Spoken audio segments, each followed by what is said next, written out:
Seguro Auto Use eu monto como quiser e só pago pelo que eu escolho. Se eu tirar o picles, eu pago menos, né? Não. Rápido. E do meu jeito. Só na Use mesmo. Baixe o aplicativo e contrate. Use. Seguro. Tipo você.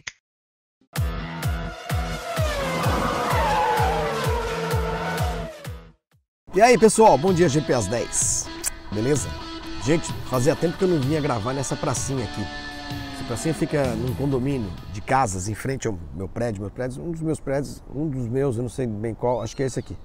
Não, acho que é aquele ali. Mas isso aqui é um condomínio de casas e é muito louco. Vou contar pra vocês pra depois entrar no assunto do vídeo. Eu gosto sempre de contar uma historinha, né? Vamos lá, liga aí.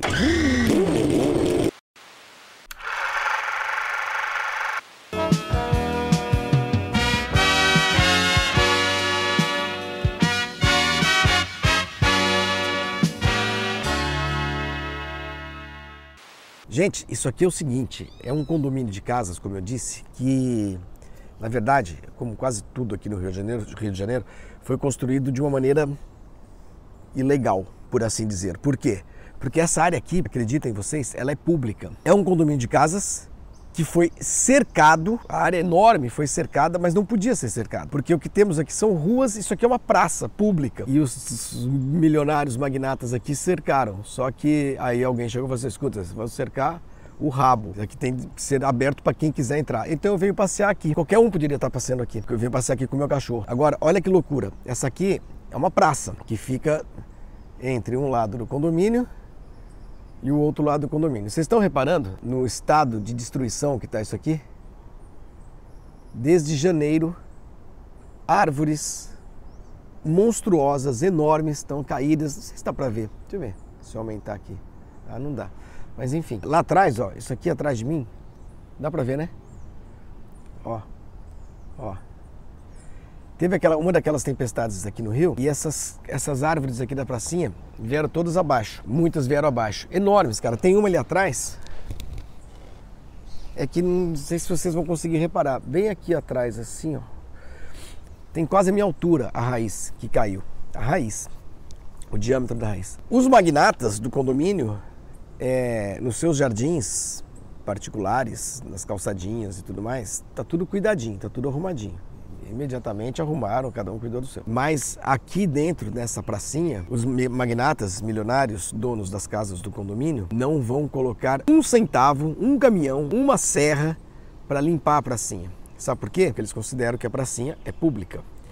Agora, quando cercaram o condomínio, não era público. Agora que precisa limpar essa praça aqui, tirar essas árvores, tirar esses troncos, esses galhos, isso aqui tá devastado, gente.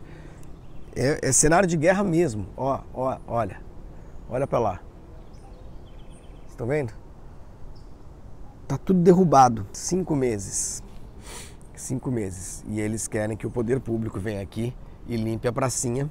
Que na prática, eu disse que ela é pública, mas na prática ela é particular. Porque na prática tem cancela nas entradas do condomínio. Uma pra lá e uma pra cá. Então ninguém entra aqui. Só quem sabe, quem é vizinho, que mora aqui na frente, sabe que isso aqui é público, mas na prática não é público. Agora, os milionários não vêm arrumar, não vão gastar o seu rico dinheirinho. Nós ganhamos porque merecemos! Pra vir aqui dar um tapa nessa praça. Que coisa feia, né?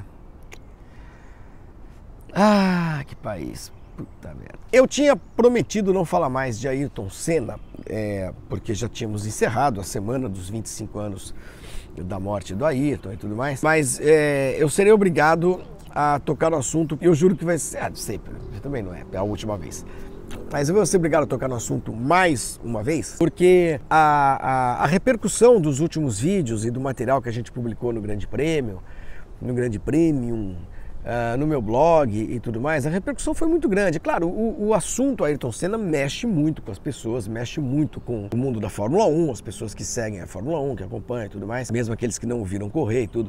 Então é natural que fosse assim.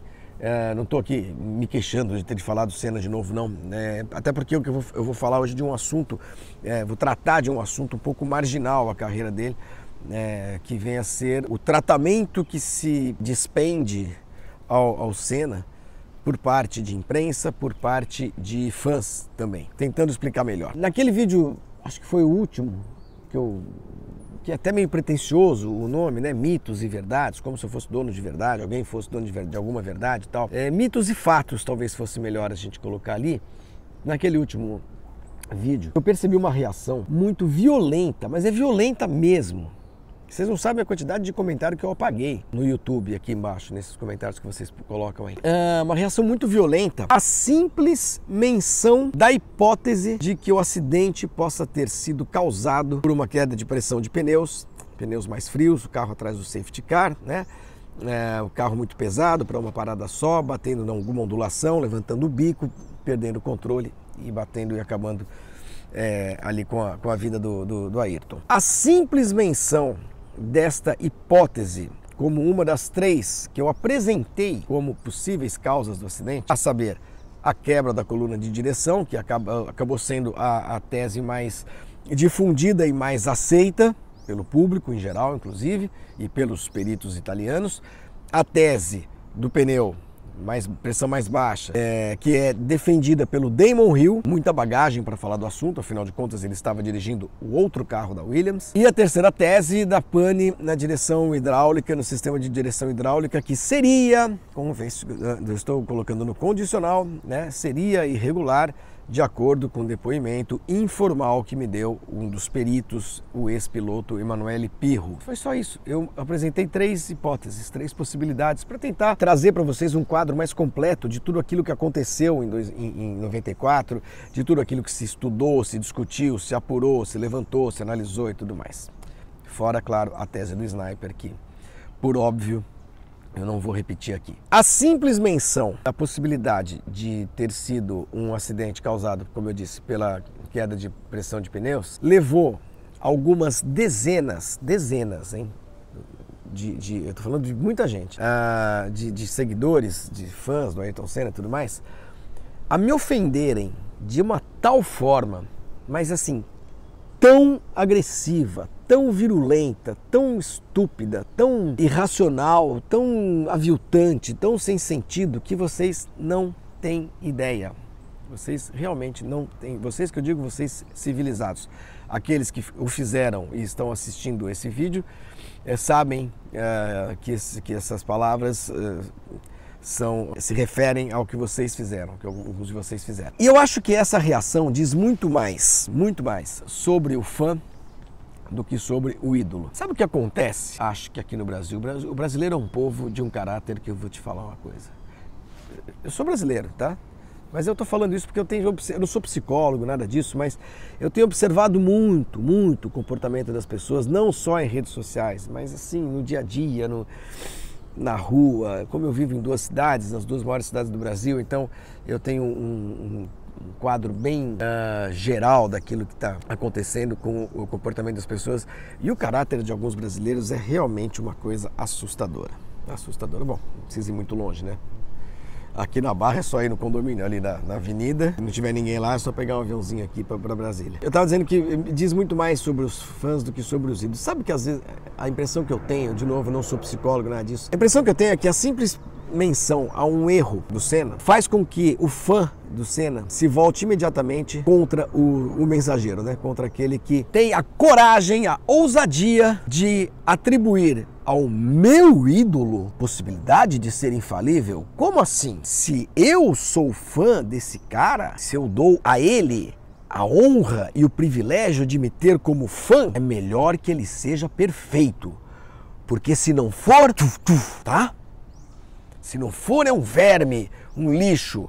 Mas como eu o escolhi como ídolo, eu, fã, de novo, que lhe dei a honra, porque eu sou fudido pra cacete. Se você é meu ídolo, puta que pariu, você é mais fudido ainda. Mas se você não for isso, se você não for perfeito, qual é a sua? Como assim? Eu sou seu fã há tanto tempo e você me aparece com esta decepção. Como assim você errou?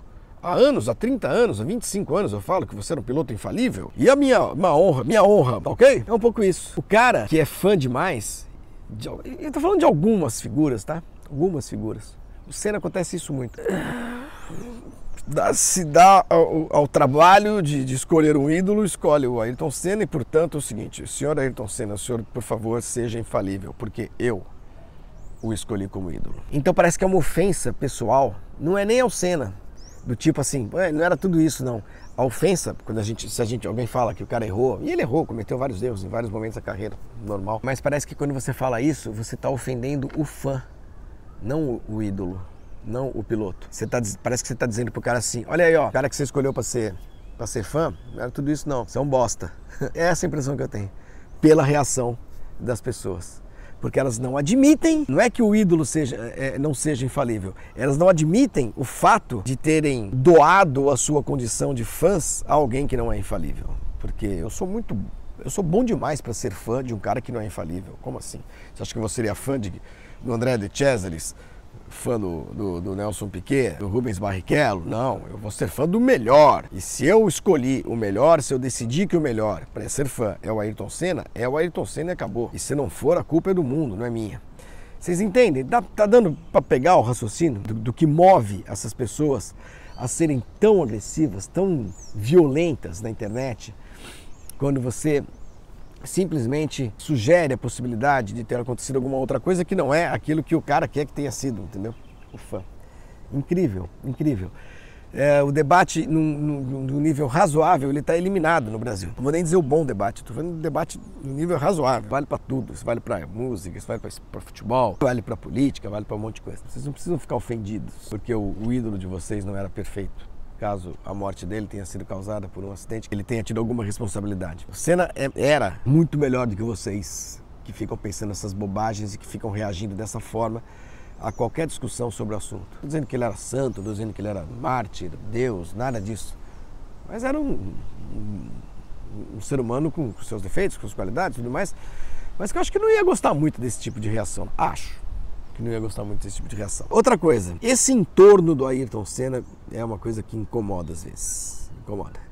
Eu escrevi um texto grande, a semana retrasada, eu acho, quando a família do Senna, a sobrinha, né, a Bianca, foi até Roma entregar ao Papa um busto do Senna. Eu escrevi ali que aquilo parecia mais um movimento da família Senna no sentido de uma beatificação informal. Claro, nunca ninguém pediu, tá? Não estou dizendo que a família do Senna pediu que ele seja beatificado ou santificado, canonizado, sei lá o quê. Mas o esforço que a família faz para controlar toda e qualquer palavra e ação envolvendo o Senna, no sentido de não macular a sua imagem, é muito grande. Eu só não vou dizer que é comovente porque eu acho bobo, né? Então a história de entregar um busto para o Papa e dizer num primeiro comunicado que aquilo iria fazer parte do acervo do Museu do Vaticano. Porra, Museu do Vaticano, são vários primeiro, não é um só. Depois que os museus do Vaticano têm temática, obviamente, religiosa.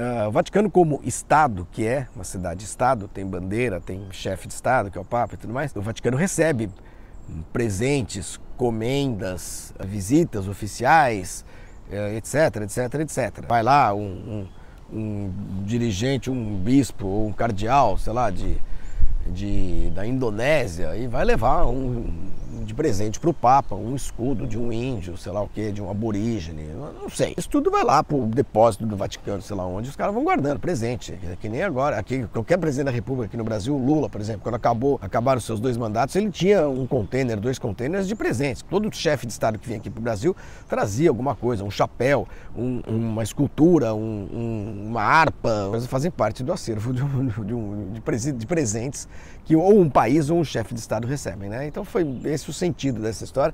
Agora, para que entregar para o Papa, gente? Um busto do Ayrton Senna ficaria ótimo, por exemplo, num museu em Donington, em Hockenheim, Silverstone. No saguão de entrada de Silverstone, por exemplo, né? O autódromo que foi apelidado de Silverstone, na época que o Ayrton corria lá na Fórmula 3 inglesa, e na Fórmula Ford também ganhava tudo que era corrida lá e tal.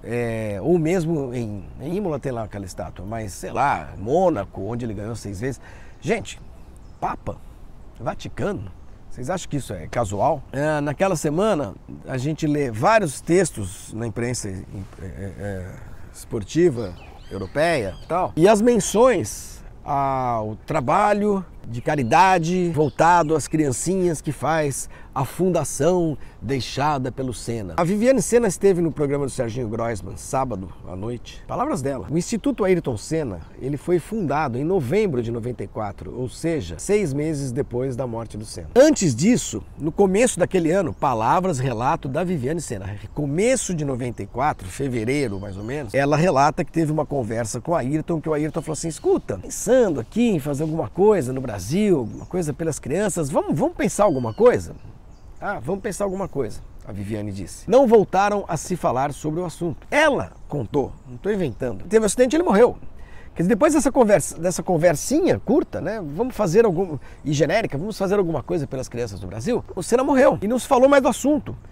Não foi ele que elaborou, concebeu o formato deste instituto. Este instituto, que fique muito claro, o Instituto Ayrton Senna, eu não vou entrar no mérito da qualidade do que faz, do que diz que faz, que eu leio que está lá no site deles lá.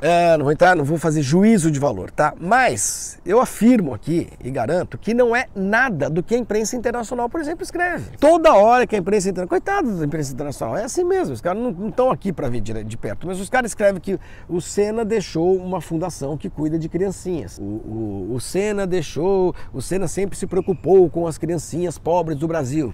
Conversa, gente.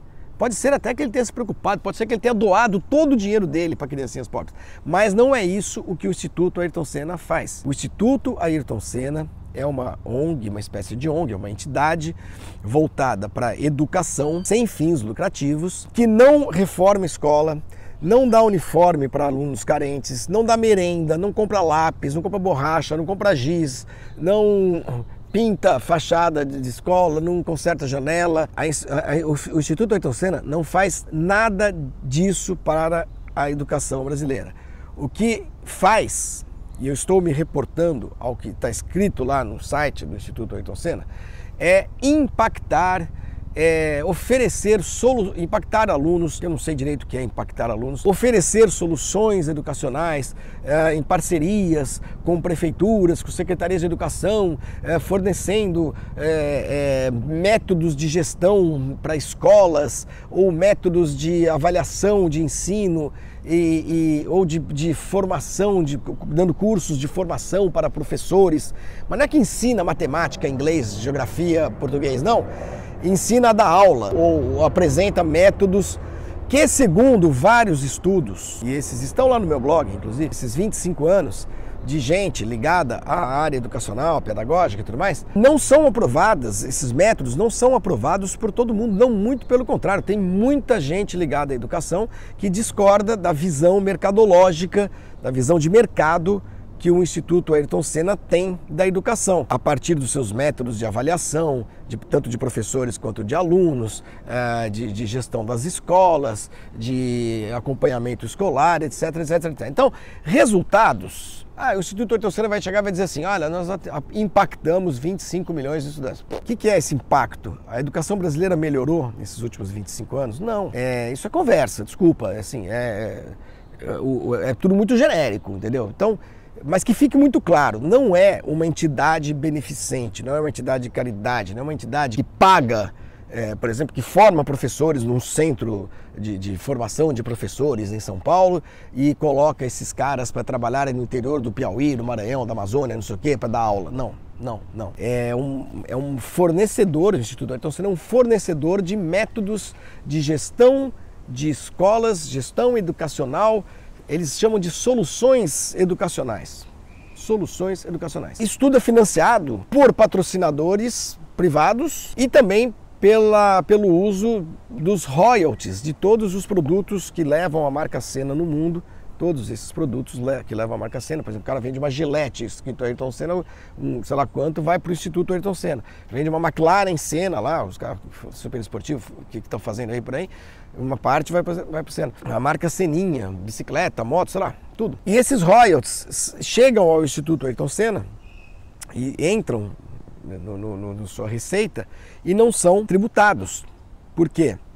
Essas entidades sem fins lucrativos, ONGs, associações voltadas para educação, cultura, esporte, etc, etc, etc, elas têm um regime tributário diferenciado, isenção total de impostos em alguns casos. Não estou aqui acusando ninguém de nada, só estou dizendo como é que funciona, de onde vem o dinheiro. E me parece um pouco exagerado que toda vez que alguém fala desse Instituto Ayrton Senna, as pessoas acham que é uma espécie de uma entidade sacra, que tudo que faz deve ser aplaudido e reverenciado, porque leva o nome do Ayrton Senna, o impecável, o impoluto, o santificado Ayrton Senna.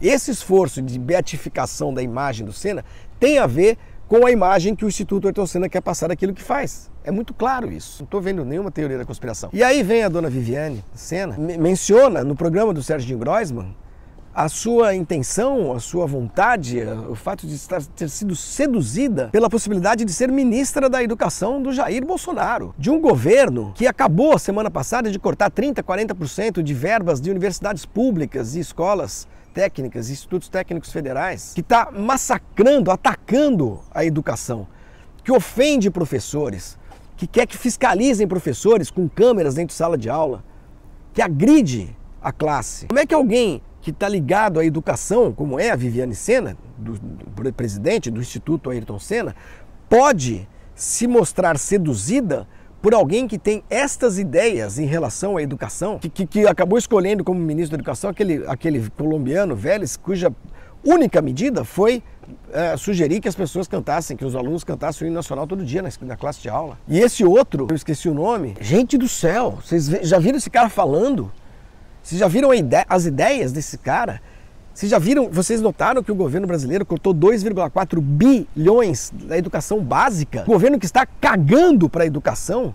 E a Viviane Senna, do Instituto Ayrton Senna, fica lá na televisão dizendo que nós vai dar tudo certo, sabe? Eu estou muito animado porque agora vai dar tudo certo, nós estamos percebendo. Quero que a gente que conhece educação, eu conheço bem essa área. Trabalhei com isso muito tempo na minha carreira como jornalista. Vocês querem que a gente acredite nessa conversinha? Não sacralizemos o tal do Instituto Ayrton Senna e nem a imagem do Ayrton Senna. É por isso que eu sempre falo, Senna era um grande piloto de corridas, excepcional.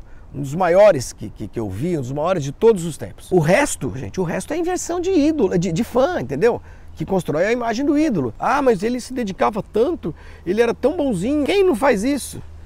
Qual outro piloto não se dedicava, não se esforçava, não tinha ambição, não lutava por aquilo que queria? Que história é essa que o Senna enfrentou o sistema? Enfrentou que sistema, gente? Que sistema? A hora que o Balestre falou que não ia dar superlicença para ele foi lá e pediu desculpas, entendeu? Que enfrentou o quê? Piloto de corrida. Mas você não é fã dele? Eu não sou fã, eu não tenho como missão, obrigação como jornalista ser fã de ninguém. Eu não sou fã de ninguém. Não tem problema nenhum ser fã das pessoas, fã de banda, de um cantor, eu gosto admiro uma porção de gente. Por exemplo, eu sou fã do Zé Ramalho, sou fã do Alceu Valença, sou fã do Paul McCartney, fãzaço do Chico Buarque, sou fã de um monte de gente. Mas ser fã, eu não quero ensinar ninguém, não quero fazer essa coisa meio professoral, mas ser fã não é necessariamente você ser um devoto, entendeu? Cego para tudo, quer dizer, tudo que aquela pessoa, que o teu ídolo fez, então é bom e o resto é ruim. Não, bobagem. E agora, como eu falei, as pessoas podem ser fãs e acharem o que quiserem de quem quiser.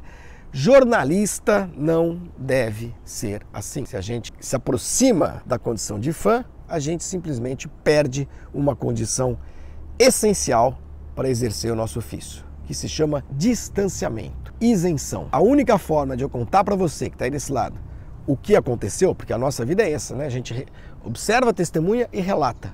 Conta, é isso. Nós contamos histórias e contamos a história. A única forma de fazer isso de um jeito que seja o mais próximo possível da realidade, que é com ela que a gente trabalha, é você ter um certo distanciamento, é você ter isenção. Então, não ser fã do Ayrton Senna não é um pecado. Admiro, gosto de corrida, como é que eu não vou admirar um cara como o Senna? Como admiro vários outros, não vou nem citar nomes. Admirava o Senna? Vi coisas que vocês não viram. Numa época que não passava treino na televisão. Algumas voltas de classificação que esse cara fazia que eram realmente extraordinárias, entendeu? Uma coisa magnífica. Como vi coisas magníficas de outros pilotos também. Não ser um fã enlouquecido não significa que eu não admiro. Mas eu não estou aqui para me defender também, para que vocês fiquem tentando entender qual é a minha relação com os personagens, com as personalidades. Não é isso. Eu só estou, para concluir, querendo chamar a atenção para essa histeria que às vezes acomete o fã enlouquecido, que na verdade não está defendendo o seu ídolo, está defendendo a sua condição de fã. Voltando lá para o começo, que se eu sou fã desse cara aí, se você falar isso dele, você está ofendendo a mim. Porque se eu o escolhi como fã, como ídolo, se eu o escolhi como ídolo, é porque ele só pode ser o melhor do mundo, porque eu jamais escolheria alguém que não era o melhor do mundo. Vocês entendem? É mais ou menos isso.